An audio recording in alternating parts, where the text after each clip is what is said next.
NY officials slam Manhattan ICE sweep, saying it spreads fear and chaos in Chinatown. New York's political leaders voiced sharp criticism on Tuesday after federal immigration and customs enforcement agents descended on Manhattan's Chinatown in a high-profile raid.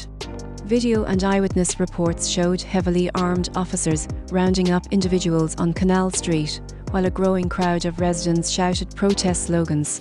The Department of Homeland Security framed the operation as a precise, intelligence-driven effort aimed at counterfeit goods trafficking, but city officials disputed that narrative.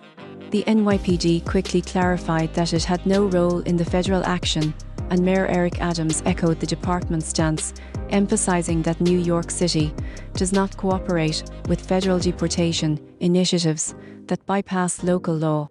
Governor Kathy Hochul condemned the raid, linking it to former President Donald Trump's rhetoric and accusing his administration of deploying batons and pepper spray against vendors and bystanders.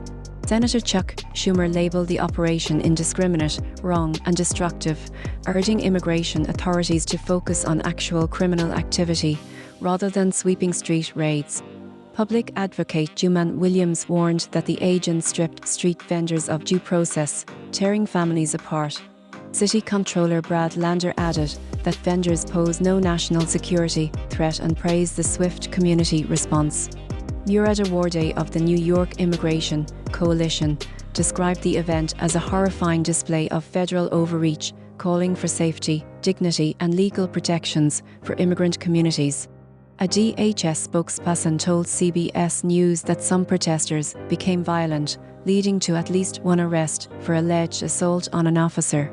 The three mayoral hopefuls also weighed in. Democratic contender Zoran Mamdani decried the raid as authoritarian theatrics. Independent candidate Andrew Cuomo branded it an abuse of power, and the Republican camp, through a spokesperson for Curtis Slewer, urged a focus on deporting gang members, sex traffickers, and serious offenders, rather than targeting everyday workers.